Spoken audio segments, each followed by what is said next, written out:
Plyometrics. So what we need for this drill is really just a good surface that you're not going to slip or slide on. We're working ground reaction force, all that fancy stuff, the stretch shortening cycle. We're going to keep it simple.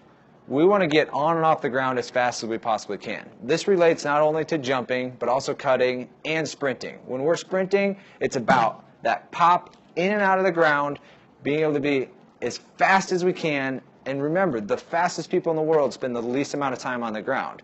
So this is training our neurological pathway, our brains sending those signals to fire our muscles and help us to anticipate the ground, recruit muscle fibers, and the more we do it, the faster we're going to be off of that. So on a surface here, you see I just got a bunch of numbers, all that stuff. You've seen it on dot drills. You don't really even need anything. You can just make up a line. That's all you're really going to need for this drill, but make sure it's a good surface so you're not going to slip on. I want to talk about the stance that you want to be in. When we're doing double leg plyometrics, we want to make sure that our feet are as close as we can together. We're on the balls of our feet. We're kind of in that athletic position. I like to think of it as kind of a skier position. So if anybody's ever skied before, you're going to down in that stance. It's not wide athletic position with the feet. We're a little bit closer together.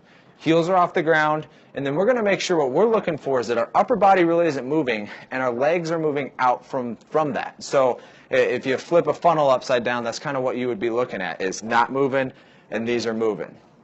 Also, what you want to look for this is with yourself or with athletes is to make sure that we're not dropping our heel, we're standing on the ball of our foot the full time.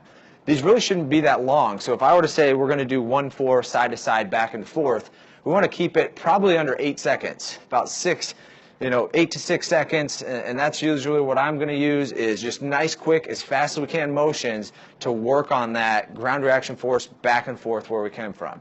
So if I'm facing you and I go 4 to 1, I'm on the balls of my feet, my weight is over my toes, and I'm just going to be working back and forth as fast as I can and trying to keep it as small as I can right away.